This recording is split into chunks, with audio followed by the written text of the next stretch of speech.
What's up guys, Elston here with another video. Today I'm going to be giving you guys some tips on how I shoot my amazing music videos.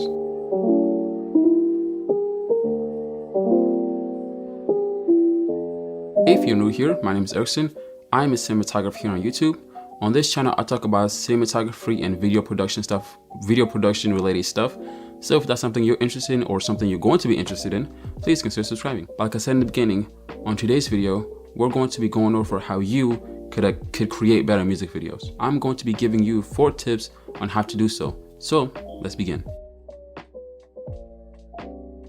Pre-production is one of the most important, if not the most important things when it comes to video production. And this goes for any productions, weddings, commercials, music videos, you name it. If you don't plan out ahead of time, there's most definitely a possibility that you could have done way better. Don't get me wrong, running on filmmaking has its perks and all, but your video is never going to turn out as good as if you took the time out of your day to actually plan out your shots. Now, I'm not talking about creating a whole ass shot list and storyboard. What I mean is just jot down some bullet points on the kind of shots you would like to take. What I do when it comes to my music videos is I listen to the song a whole bunch of times and then jot down every idea that pops up into my head. And then after doing so, I go through them all and pick out my favorites. And after that, I talk with the artist, and if they like it, then we shoot. It's really that simple. I always try to plan out the majority of my shoots, but sometimes the artist just wants you to pull up and shoot. And in that case, all you can do is let your creative mind take control and then come up with some stuff on set. I mean, there's not much else you can do.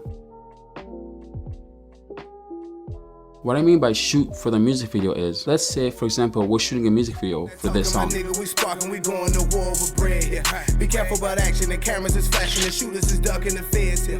These niggas is riffing and bitches is listening, the money don't go to their head. Go down and leave a comment on how you would shoot this music video, alright? This is how I shot it. Be careful about action, the cameras is flashing, the shooters is ducking the feds here. These niggas is riffing and bitches is listening, the money don't go to their heads here.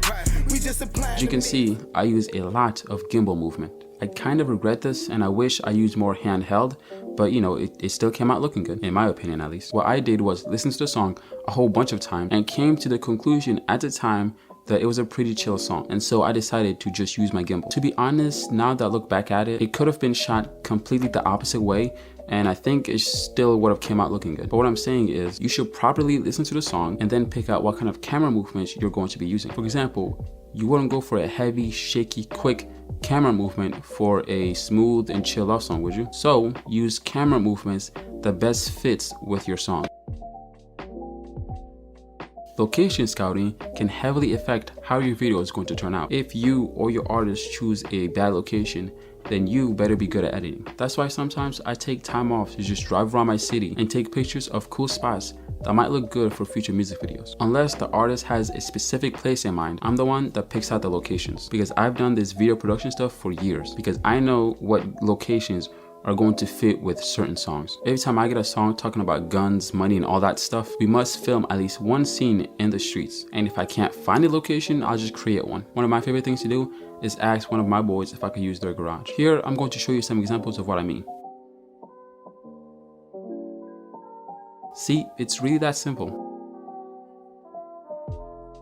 And last but not least, we're on to editing. After all the pre-production and location scouting, the last step to make your video as amazing as possible is editing. The right edit could make or break the final video. For example, if you have a fast trap song, you need to add fast transitions, cool effects, and just stuff like that. However, if you have a slow, mellow song / video, then keep the effects on the down low. My advice to you is look at other people's work and study them as much as you possibly can. Not copy, but just study. If you know me, you know that I really hate editing. I love being on set and directing the project, but when it comes to the editing room, I will rather pass that to someone else. I hate sitting down for long hours and staring at a computer screen. But when you're a freelance one-band man like me, you have no other options. Even though I hate editing, I still try to provide my clients with the best. I don't like adding all the corny, generic effects to my videos. I like to lean towards more of the cinematic stuff. So when it comes to effects, I like to be intentional with them. For example, if the artist is talking about fire, I might have a little fire transition. I'm no Lyrical Lemonade, so you never catch me doing all that stuff, unless the artist keeps pushing me to do so. Otherwise, I like to keep my edits low-key. And yeah, that's about it. That's all I have for you guys today. If you liked the video, please consider liking, subscribing, and leaving a comment if you have any questions. Otherwise, I'll be seeing you guys in my next video. Peace out. You guys like my logo? It's a nice logo, isn't it? Yeah. the V, and the I for visual impacts. It's pretty dope, isn't it? And on the back, check this out. On the back, what does that say? What does it say? It says director. It says director.